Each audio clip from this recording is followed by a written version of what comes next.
It's called Violet. Violet felt the pistol barrel resting against his temple, felt the cold metal stethoscope pressed against the surface of the dark gray safe embedded in his midsection, and pretended to be asleep. Violet could hear the man breathing through his broken nose as he worked the combination dial on Violet's stomach, spinning it a half turn to the right, then 2 full turns counterclockwise. The air in their motel room was still and silent, and the cushions on the threadbare sofa dug into Violet's shoulders. He breathed through his nose, in and out, like the man knelt next to him on the carpet was only a doctor listening to his heart and lungs, an inspector instead of a burglar. Finally, the man stood up. Violet felt the barrel of the pistol move from his temple to his forehead, brushing away a lock of hair. He kept his eyes closed, heard the man open and close the bedside drawer, heard the springs of the cheap mattress shudder under the man's weight, listened carefully to the man's breath wheeze in and out, waited for it to settle into a steady rhythm, and then Violet opened his eyes. The sound of the knob on the cigarette machine shunking back into place stuck in Violet's mind as he reached down to grab his pack of menthols. The 60-something-year-old woman at the front desk was lolled back in her chair in front of an old color TV, one eye half open. Violet had been hassled for looking too young to buy smokes before, but that was further east, not since they'd gotten to this part of the country where all of the states were made out of right angles and dust.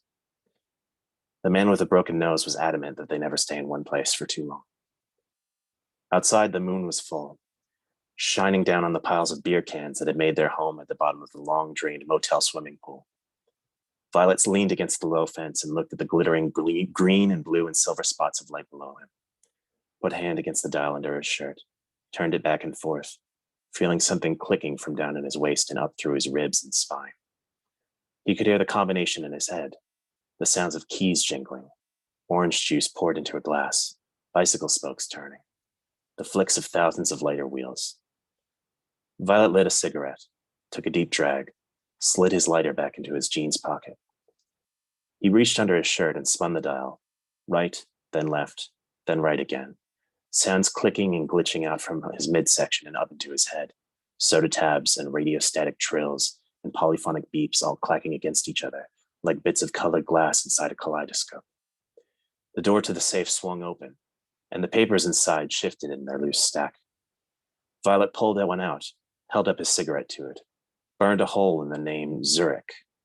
The paper caught a flame, and Violet let it go, the wind pinning it to the chain link fence until it turned to ash. Violet thought of how he'd saved all his baby teeth in a wooden treasure chest when he was younger, refused to let his mother know where he'd hidden them.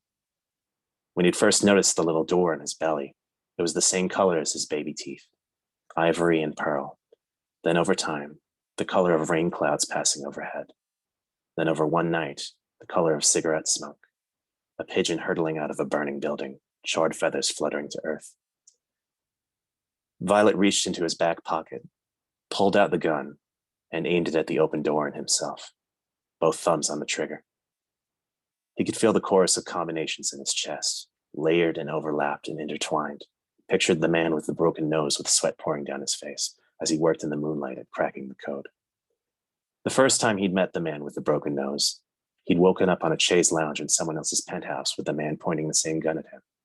Soft light from the sconces on the walls, pictures of family members on high shelves, and a walking around live-in safe asleep on the job. That had been 6 months ago when Violet opened his eyes and looked up into the hole at the end of the trembling gun barrel, and his first thought was, I want it to be that color. Violet pulled the trigger. There was the sound of a click, first on the outside, then from inside Violet, another kink in the key, and another digit in a trailing sequence. Violet threw the gun and it stuck in the chain link fence for a moment before clattering to the dirt. He picked it up and kicked at the fence until the chain link came loose and flopped against the dust and cement like a leftover skin. He stood there for a while longer, watching the shadows crisscross over the ground, over the lip of the swimming pool and over the beer can shining in the moonlight, silver and blue and green and gold, like a dragon's hoard. When the man woke up and pulled the gun out of the bedside drawer, Violet was already by the motel room door, dressed and waiting.